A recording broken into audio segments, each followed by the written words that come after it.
देखिए, तो आज हम लोग बजट उसके आगे देखने वाले हैं, लेकिन आपको मैं एक बात बता दूं, यहाँ पर जो भी टर्म्स यूज होंगे सारे इकोनॉमिक्स के टर्म में, तो आप ये समझ के मत पढ़िए कि आप बजट पढ़िए, आप ये समझिए कि आप इकोनॉमिक्स पढ़ रहे हैं क्योंकि आप इकोनॉमिक्स के स्टूडेंट्स हैं, ठीक है। तो जितने भी टर्म्स यूज हो रहे हैं सब आपके मैक्रो इकोनॉमिक्स और नेशनल इनकम वाले जो टर्म्स हो जाते हैं, मैक्रो इकोनॉमिक्स से जो टर्म्स हो जाते हैं, बजट के, डेफिसिट के, वही सारे टर्म्स आपके यूज हो रहे हैं, इसलिए आप इसको समझिए कि आप इकोनॉमिक्स पढ़ रहे हैं, ठीक है।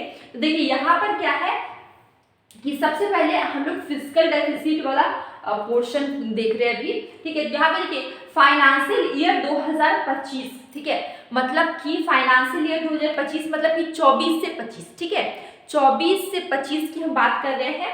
तो 25 मतलब यही ना, अभी 25 तो आया नहीं, तो जो 24 से मतलब अभी 24 है तो 24 से 25 एक साल का जो ड्यूरेशन होता है उसको हम लोग 25 लिख रहे हैं, ठीक है। तो यहाँ पे क्या है, फिस्कल डेफिसिट टारगेट एट 5%, ठीक है। यहाँ पर एक वर्ड आ गया फिस्कल डेफिसिट, ठीक है, ये वर्ड क्या आया, फिस्कल डेफिसिट, जो कि हम लोग को fiscal deficit, revenue deficit, primary deficit, budget deficit, ये सब कुछ हम लोग को इकोनॉमिक्स में पढ़ना है, इसलिए मैंने बोला इसको बजट समझ के मत पढ़िए, इसको आप इकोनॉमिक्स समझ के पढ़िए, ठीक है। तो देखिए यहाँ पे टर्म आया फिस्कल डेफिसिट, ठीक है। तो देखिए फिस्कल डेफिसिट क्या है, यहाँ पे लिखा हुआ है कि फिस्कल डेफिसिट क्या है, shortfall in a government income, ठीक है, compare to its expenditure, it is also known as budget deficit, ठीक है। तो क्या होता है कि फिस्कल डेफिसिट क्या होता है कि जो इनकम है वो क्या है, कम है इस कंपेयर टू एक्सपेंडिचर, इनकम क्या है, ये कम है इस कंपेयर टू एक्सपेंडिचर, ठीक है। इनकम को वाई से डिनोट करते हैं, आप इकोनॉमिक्स के स्टूडेंट्स से आपको पता है, इनकम को वाई से डिनोट करते हैं, ये एक्सपेंडिचर, ठीक है।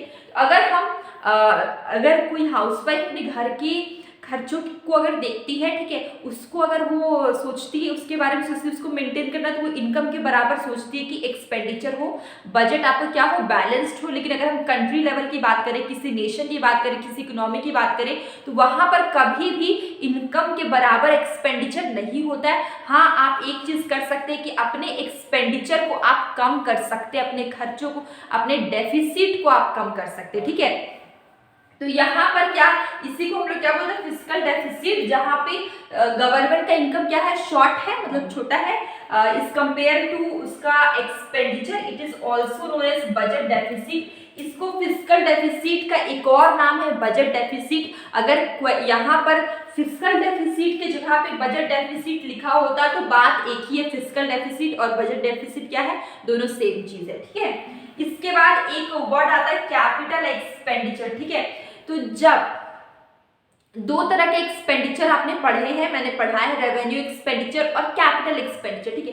छोटी छोटी चीजों पे खर्चे होते हैं, ठीक है, रेवेन्यू एक्सपेंडिचर। कैपिटल एक्सपेंडिचर मतलब कि बड़ी बड़ी चीजों पे खर्चा होता है, एसेट में खर्चा होता है, ठीक है, बड़ी बड़ी एसेट पे, ठीक है, जैसे कि रोड बन रहा है, रेलवे बन रहा है, कोई प्रोजेक्ट रेडी हो रहा है, तो इस तरीके से जब बड़े बड़े कंस्ट्रक्शन के काम हो रहे हैं, तो इस तरह के जब खर्चे होते हैं, ठीक है, तो उसको हम लोग क्या बोलते हैं, कैपिटल एक्सपेंडिचर बोलते हैं, जहाँ पे funds use to acquire, upgrade और मेंटेन कैपिटल एसेट। ये क्या करता है, कैपिटल एसेट बनाता है, ठीक है, जैसे कि रोड बन रहा है, ठीक है, तो वो क्या है, कैपिटल एसेट। रेलवेज बन रहा है, वो क्या, कैपिटल एसेट है। कोई हॉस्पिटल बन रहा है, बिल्डिंग्स बन रहा है, कॉलेज बन रहा है, स्कूल बन रहा है, वो सब क्या है, कैपिटल एसेट है, ठीक है। जब इस तरह की कंस्ट्रक्शन में बड़ी बड़ी जगह एसेट हम लोग लगाते हैं, ठीक है, तो इसको हम लोग क्या बोलते हैं, कैपिटल एसेट बोलते हैं, कैपिटल एक्सपेंडिचर बोलते हैं। इससे क्या होगा, फ्यूचर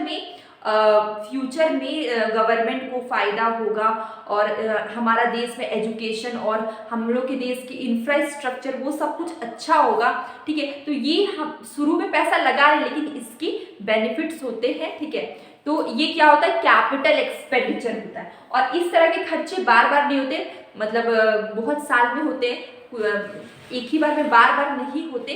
कैपिटल एक्सपेंडिचर कभी कभी होते हैं, लेकिन रेवेन्यू एक्सपेंडिचर क्या होते हैं, छोटे छोटे खर्चे जो कि बार बार होते हैं, ठीक है। इसके बाद यहाँ पे एक और टर्म्स आपको समझना है, जीडीपी, ग्रॉस डोमेस्टिक प्रोडक्ट। अगर आपने नेशनल इनकम पढ़ा है, आपको कभी भी दिक्कत नहीं आएगा जीडीपी समझने में, ठीक है। नेशनल इनकम का सबसे इंपॉर्टेंट चीज है जीडीपी, जहाँ पे जीडीपी, एनडीपी, एनएनपी, एनएफसी, बहुत कुछ हम लोग ने पढ़ा था, ठीक है। टोटल 8 थे ऐसे एग्रीगेट्स थे जिसको मैंने कंपैरिजन करना भी सिखाया था, ठीक है। तो अभी देखिए जीडीपी समझ लीजिए, बहुत सिंपल है जीडीपी। देखिए यहाँ पर मैंने लिखा है कि total monetary value of all final goods and service, जो भी गुड्स एंड सर्विस हमारे कंट्री में होते हैं, ठीक है, फाइनल गुड्स पूरा बनने के बाद लास्ट में, ठीक है, तो उससे जो भी मॉनेटरी वैल्यू होता है, उससे जो अर्निंग होता है, उससे जो कमाई होता है, वो क्या होता है, वो क्या होता है, जीडीपी होता है, वो भी एक ईयर के अंदर, ठीक है। जीडीपी हर बार चेंज होता है, मतलब कि जितने भी गुड्स बन रहे हैं, जितना भी प्रोडक्शन हो रहा है, जितने भी काम हो रहे हैं, उससे जो भी अर्निंग होगा एक साल के अंदर, उसको हम लोग क्या बोलते हैं, जीडीपी बोलते हैं, ठीक है। बुक के लैंग्वेज में मैंने यहाँ पे लिखा है कि total monetary value of all final goods, ठीक है, पूरा बनने के बाद, गुड्स बनने के बाद उससे जो फायदे होंगे, उससे जो अर्निंग होगी, वो क्या हो जाता है, जीडीपी हो जाता है, ठीक है। आपको यहाँ तक समझ में आ गया। इसके बाद देखिए यहाँ पर मैंने क्या लिखा है कि इस बार 2025 मतलब कि फाइनेंशियल ईयर 2024 से 25 की बात करें तो इसमें फिस्कल डेफिसिट का टारगेट रखा गया है कि जितनी भी जीडीपी होगी, ठीक है, जीडीपी का 5.1%, जीडीपी का कितना, 5.1% फिस्कल डेफिसिट होगा, ठीक है।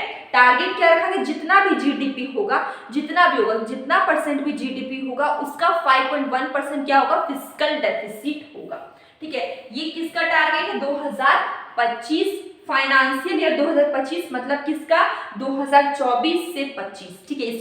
इसको यहाँ पे कैसे लिखा गया है, 2025, ठीक है।